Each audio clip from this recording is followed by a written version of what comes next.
So again, my name is Missy Wright, along with Matthew Atencio. We're the co-directors for the Center for Sport and Social Justice. We welcome you all here today for this exciting event.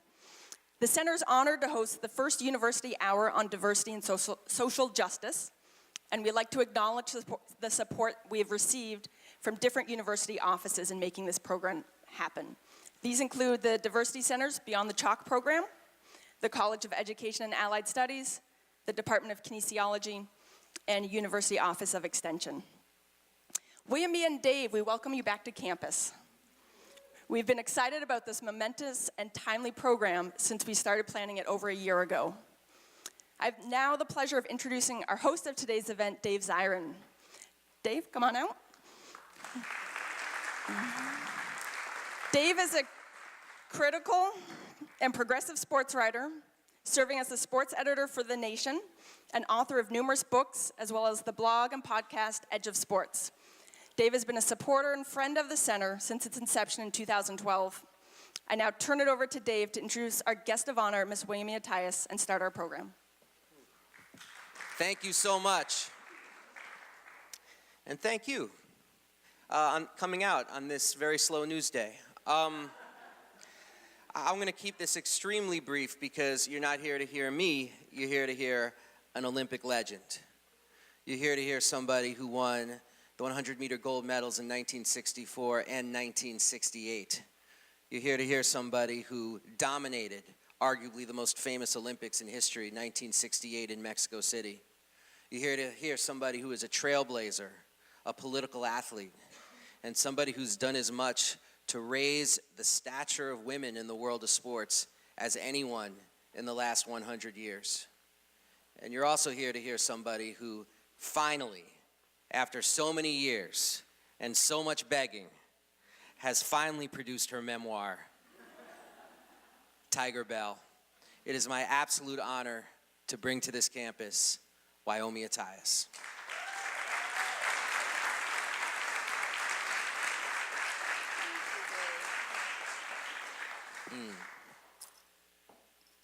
Hello. You. Hi, how are you? I'm doing well. What's new? I'm doing well too. Oh, excellent. There are people watching. So, first and foremost, Wyomia, what I ended in is what I really want to ask you. Why did you decide to finally write your story? Well, it was twofold, I think. One, my coach, Ed Temple, who is a coach at Tennessee State and for the Tiger Bells, I felt that he has never gotten his due for all that he had done for women, and especially black women. For those of you that may not know too much about Tennessee State, it's in Nashville, Tennessee. A lot of people always confuse it with the University of Tennessee, but it's not. And it's a college, historical black college. Mr. Temple had this track team from 1956 to 1992. He coached a team. And in the coaching of this team, he brought, now, mind you, Tennessee State at that time was the only school in the US of A that was giving any type of financial aid or scholarships to women. So in this big country of ours, that was the only school. This school, when I was in school, it was about 1,200 students in the school. So you can imagine him doing this. And we're talking about the South. We're talking about the Jim Crow South, where blacks' rights and civil rights and all of that was pretty much taken from them. And so he did this on his own, basically. He was able to recruit young women to come to this college and run for him. And I got to meet him when I was 15. And he saw me running in a track meet, thought I had some potential, and said, would you like to come to a track camp one summer? And at 15, you're like, oh, what else I got to do? Especially in Georgia, I didn't have anything to do. And so I said, oh, cool. Oh, yeah, I think that sounds good. So he said, well, you'll hear from me. And the next thing I know, he sends a letter to my family's house and that he's coming to visit. And that was his rule. He went to visit every girl he recruited. He went to visit their parents and talk to them and let the parents know what he expects from this young lady that's coming to his camp. And as he was talking, my father had passed away before this happened. So as he was talking to my mom and telling her all these things, and I was sitting there with a horrified look on my face, and he said, "Are you okay?" I said, "Yes." And he said, "You think you can do this?" I said, "I hope so." And he was like, the things he was saying, I just didn't know if I could do. I mean, I knew I was strong, and I wanted to do that, and I wanted education. But the workouts, he was saying, you have 3 workouts. You work out at 5 o'clock in the morning, 9 o'clock in the morning, and 1 in the afternoon. And I was like, oh, I don't know about all of that.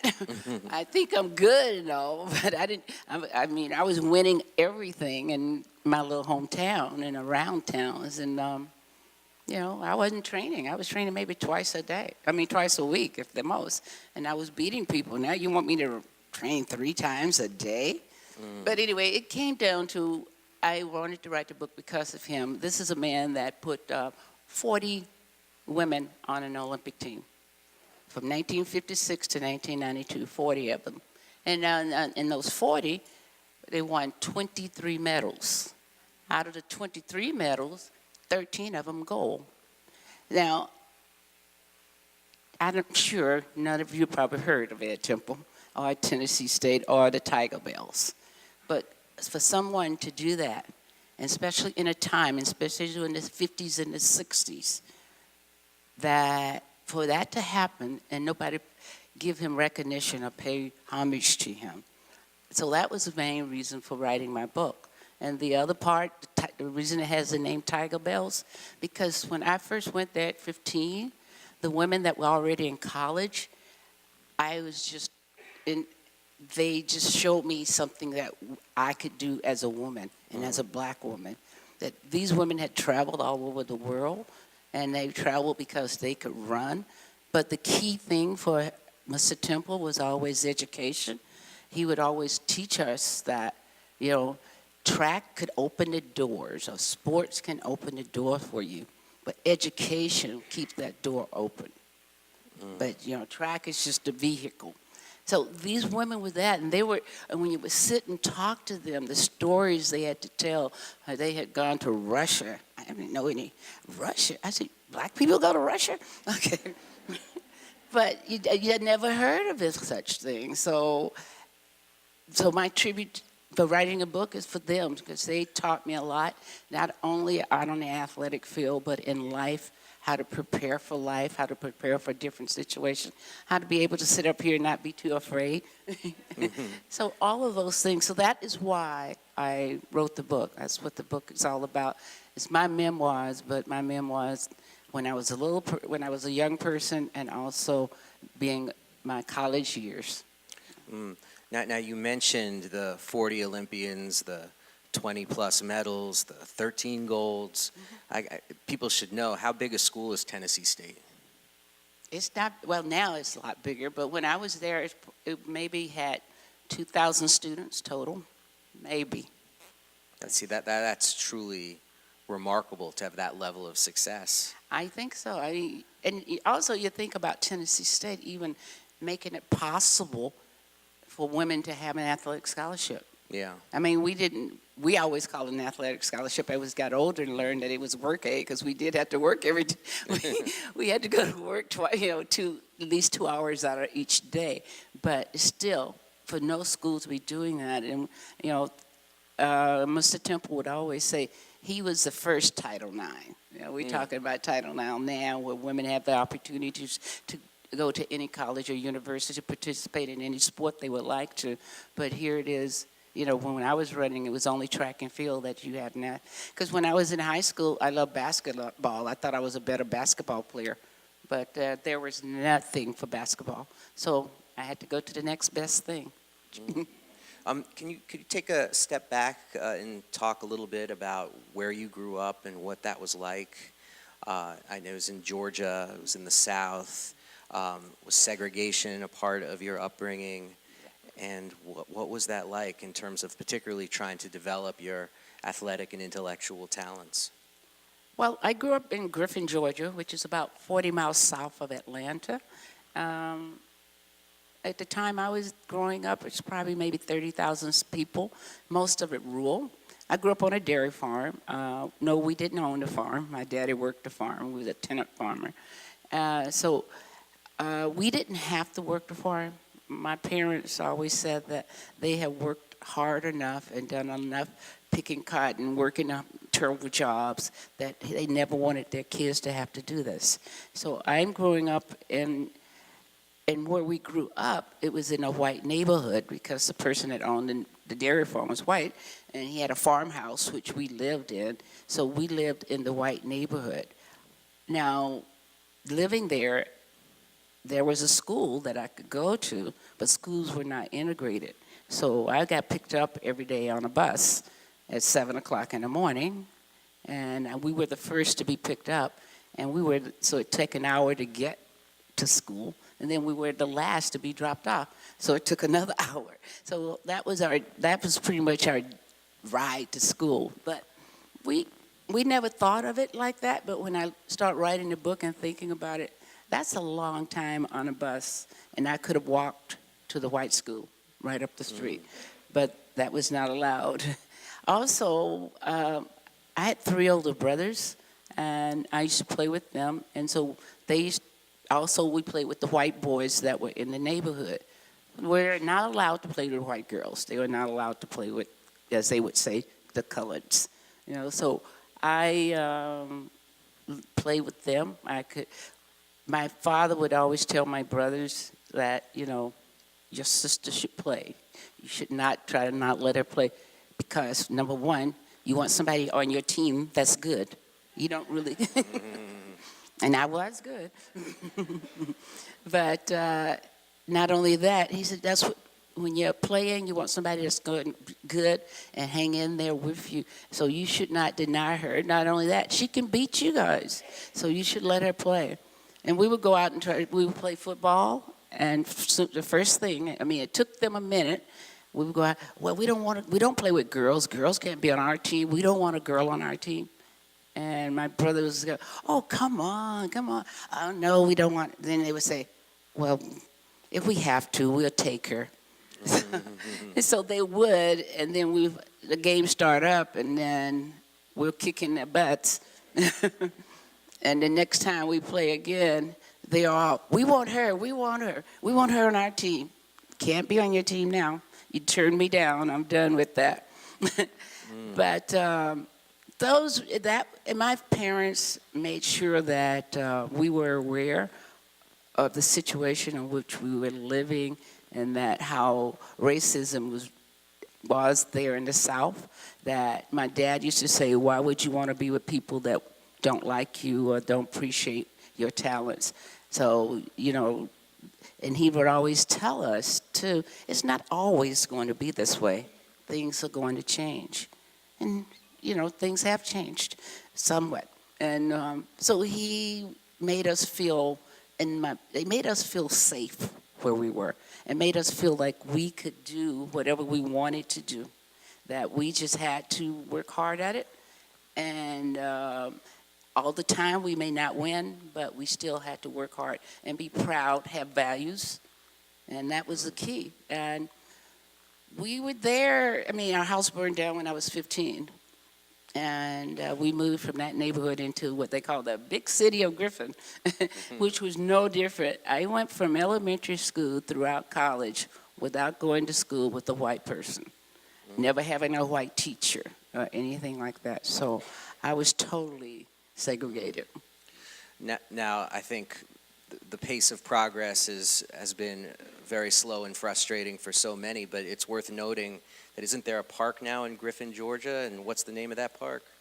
Yes, there's a park. My hometown, believe it or not, built a park for me. It's called the Wyomia Tyus Olympic Park, and it's just not... how amazing is that?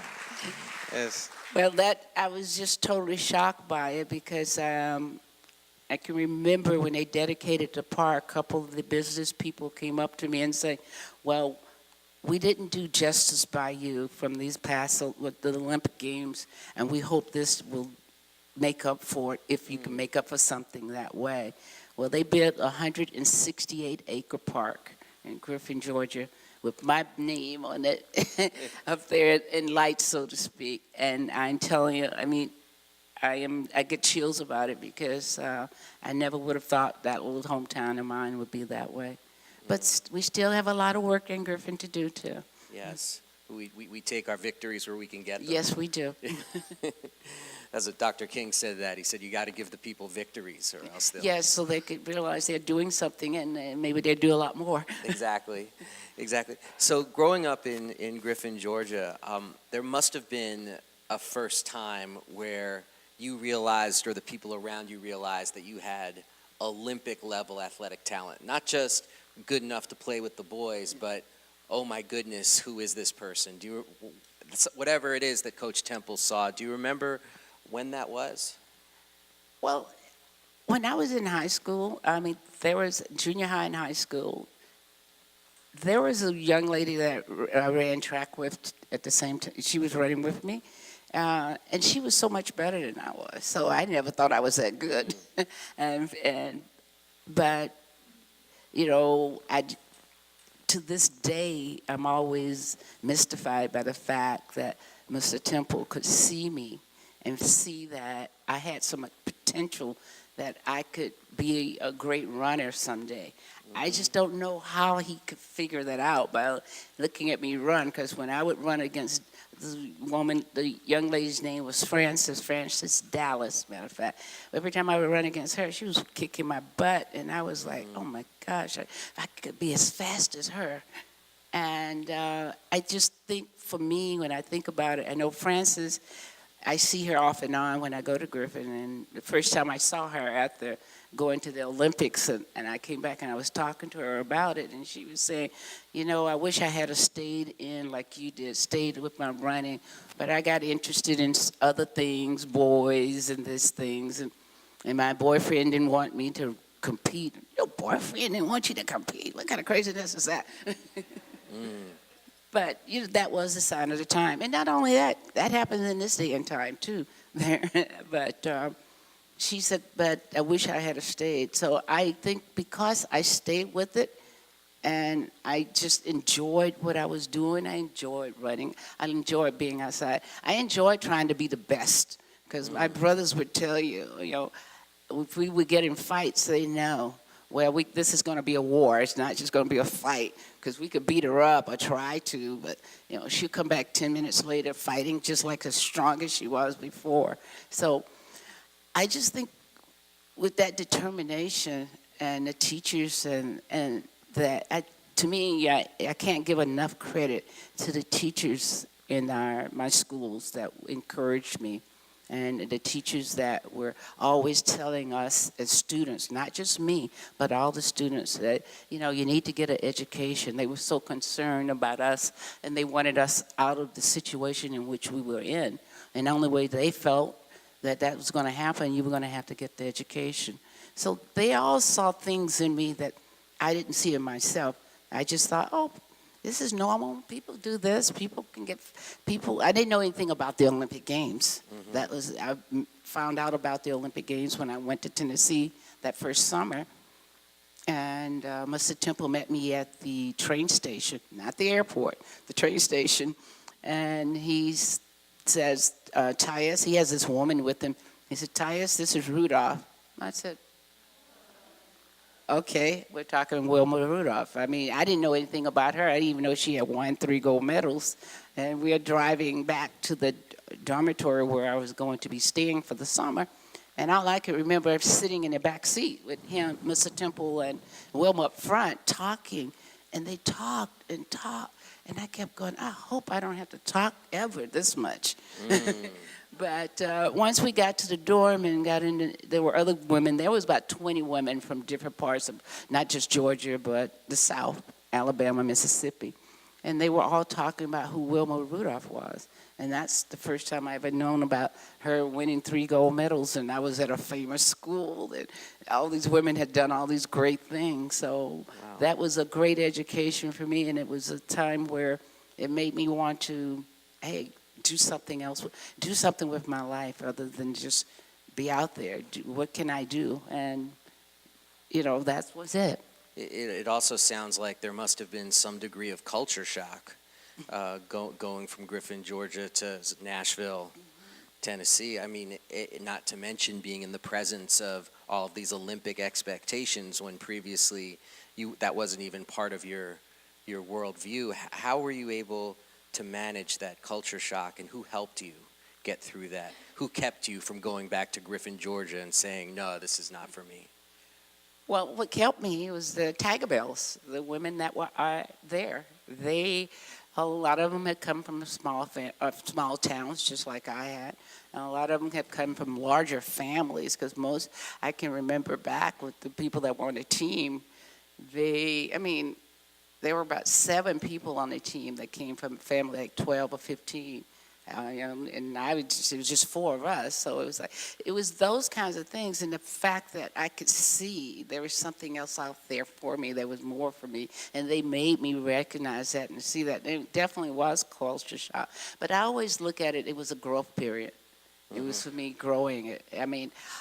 I can appreciate it because I learned so much about not just me, but I learned a lot. I started being more inquisitive and inquiring about what is happening on this planet of ours. It was more like, okay, I'm going to school or going to get an education, that's it. But there were a lot of things that was happening in the 60s that needed to be addressed, and I think those kinds of things started to come forward to me more so because Coach Temple would always say to us, okay, you can go to the Olympics, you can win gold medals, and you get all that great recognition, and you come back to America and you're going to have the same thing. Just like all they're going to do is celebrate you for a week and you're forgotten.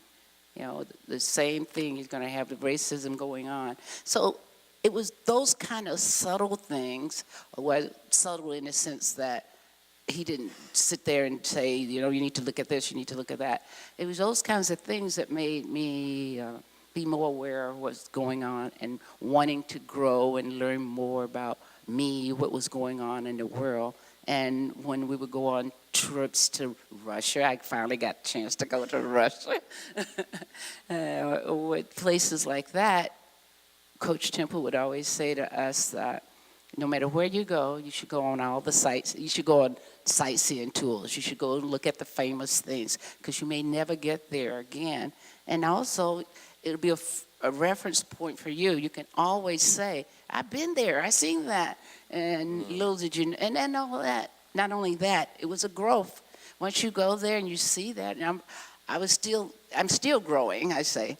But when I went to Russia in '63, I was just blown away about things that was going on and how it looked, the different smells, and it just was nothing like the U.S. and all of those things. But I learned to appreciate different cultures, and I think that's what was important to me.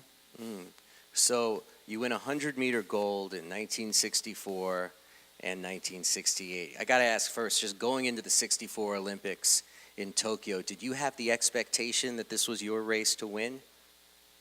No, Mr. Temple, I call him Coach Temple, because, I call him Mr. Temple. Most people say coach because he was a coach, but Mr. Temple had groomed me to think that 64 is not my year, 68 would be my year. Edith McGuire, who's my best friend and still is my best friend, we met each other when we were 15, and we've been best friends for over 60-some years. So she was picked to win 3 gold medals like Wilma had done 4 years prior. I kind of upset her a little bit there because Coach Temple had coached me, Tyus, it's okay. When we went to the Olympic trials, they take 3 people out in the race to go to the Olympic trials. I got 3rd, and he was like, well, it's okay, you're 19. We don't expect things from you. We don't expect anything from you. Just the idea. People train all their lives and never get to go to the Olympics. Look at you. You did it on your first time out. You're going, okay, thank you, Mr. Temple. And we go and Mr. Temple was the coach of the 64 team, the women's team. So he was the coach of the women's team. We go to the Olympics, and I'm just happy. I'm just like a kid in a candy store, and especially going into Tokyo. I couldn't read enough about it. It was more, I can just remember we're going into Tokyo landing at night, and all I could see were all these lights and these buildings, and I was just mesmerized. It kind of reminded me of New York a little, but I just couldn't believe it. So we get to the Olympics, and every day we're working out and training and all of that, and Mr. Temple is busy every day saying to me, "We're not worried about it, Tyus, just keep a cool head, you're okay, 68 is your year." And when it came down to the 100, you have to run different heats of the 100. The first heat of my 100, I won it. The second heat of my 100, I won it. The third heat of the 100, I won. And then we went on to the finals, and I was out warming up for the finals of the 100 meters, and he's out on the track. He's coming inside. He gives you your pep talk, what he calls a pep talk. And he says, "Well, Tyus, he called everybody by their last name. Tyus, you're looking good. You look good in all those heats. If you could keep that up, maybe you could win a medal." And I looked at him and said, "Okay, thank you, Mr. Temple." And I went on and continued my workout. And so as I'm working out, maybe I could win a medal. I could win a gold medal. That's what I'm thinking. But then in my head, I went, "Oh, no, I don't want a big head. Oh, no, no, no, no. Don't think like that. Just go and do what Mr. Temple said. Mr. Temple knows." And then we went lined up for the finals of the 100 meters. And when the gun went off, I'm running and running. And I'm like, "Oh, where's Edith?" I don't look from side to side. I just can't hear her. We were right in this next lane. She was right in the next lane to me. And Edith's always before the Olympics, I had never beat Edith. She's had always beaten me. And because it would be like we were at 80 meters, and by 90 meters before, she would just catch me and pass me by. So we're like at 80 meters, and I'm going, "Where is Edith?" I'm in my head. And then by 85, I could hear her. I always say it. I said, "I could hear you. I could smell you. I could hear you." And then I kept going, "Oh my gosh, she's here. Stay relaxed, stay relaxed, stay relaxed. Don't forget to lean, don't forget to lean." And then it was over.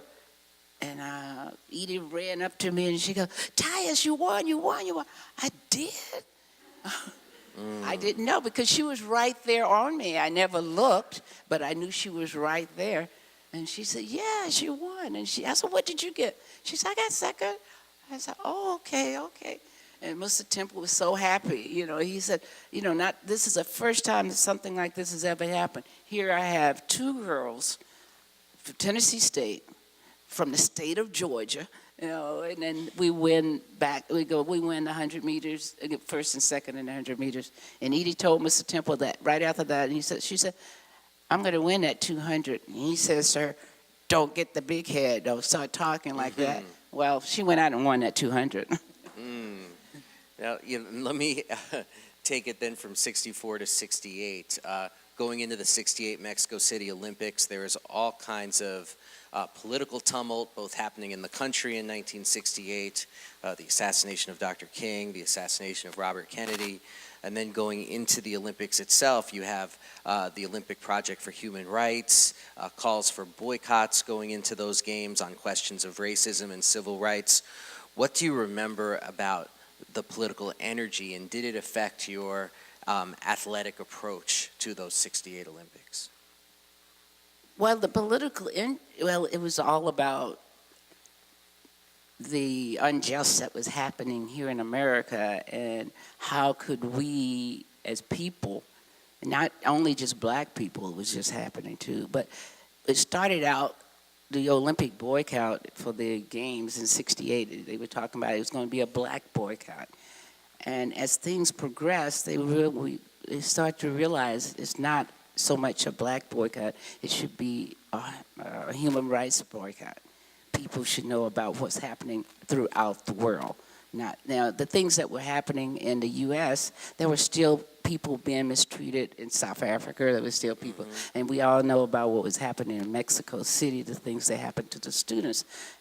So that type of climate, you're there for the Olympic Games, but the Olympic Games is only one part of your life, and you have to live in this world, and you have to be aware of all the things, and you have to, at some point in your life, make some type of stand or stand up for what you believe in, stand up for your values and your rights. So that's, to me, what the 68 was about. It started here on the USA soil, this, excuse me, the whole thing above human rights. And I think that when I got involved in it and when I heard about it, I was all for it.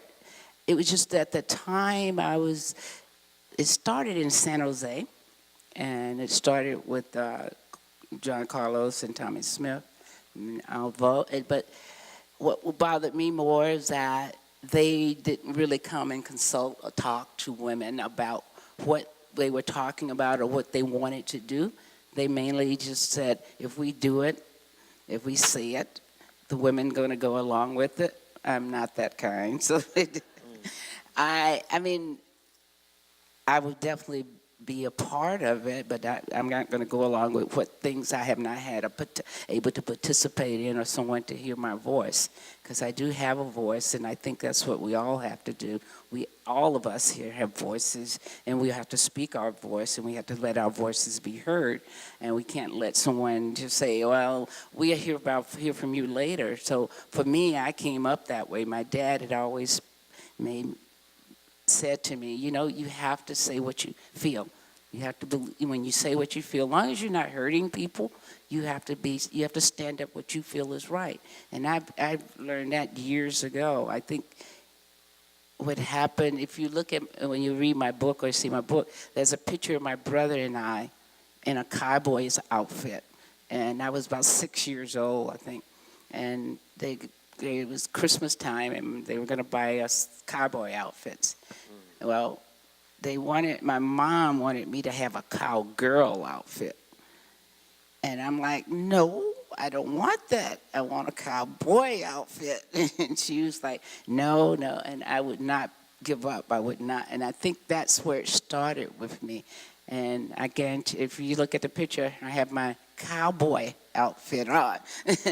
But I started fighting that way, not, for what I believe in. And it started that kind of determination and drive started then. And it just led, and it came, when I look at 68, it was no other way for me to, that's my way of being a part of this. I stood up for this. I feel that, I was not too happy that I was, the women were not a very intricate part of the human rights movement in the beginning. But, it started to happen. They realized, well, as far as I'm concerned, you're better in numbers. Because if you get something accomplished, it's better with numbers. And what's better way to have numbers is empowering women and also empowering men. Now, despite the fact that women were kept out of the planning and of the Olympic Project for Human Rights, that there was no consultation, you still, in an extraordinary act after you won gold in the 4x100, you held up your medal and you said, I dedicate this to John Carlos and Tommy Smith. And this was after they were kicked out of the Olympic Village, after they had left Mexico City. There were rumors going around, untrue rumors, that their medals had been taken away, and yet you still did this. Why did you make that extraordinary decision? Well, I think it was time. It was time for women to speak out. And I think that I definitely felt it was totally unfair to how they were being treated. So I also supported the human rights movement, and I don't know if people knew that, because in 68, now women are just getting to some recognition, but then they didn't matter what women said, because I dedicated my medal to John and Tommy. And nobody, we went in the press room, they talked to us about, how do you feel about what Smith and Carlos had done? And we talked about it, and I said, what do you mean? How do I feel? I said, I support what they've done. And then I said to them, well, in support of what they've done, I dedicate my relay medal to their action. So people will know it's not just two people speaking out. And it was not just two people. There were other athletes that was also speaking out. Athletes wore black shorts, athletes wore black socks, berets. Ralph Boston went on to the victory stand with no shoes. All these things were going on, but I don't know how much they put in the press in America. So I just, that was for me, it was just part of my, what I was all about. It was also part of my growth period where I was somewhat coming out of my shell, so to speak. Wow. And one last question for you before we go outside and hopefully folks can check out the book. What do you hope this young audience, what do you hope they get out of learning your story? Well, I would hope that they realize that they can do whatever they want to do, that they are capable of doing it, and that you have to always continue to grow. And the best thing is you have to be knowledgeable. You need to know about what's going on around you in your communities, in your school, in your country, in other countries, because we all have to live on this planet together. And you have to I just want them to feel like, stick to your guns, stick to your values, stick to what you truly believe, what is important to you and what is going to be important to the world to survive. Good people of the East Bay, I give you Wyomia Tyus.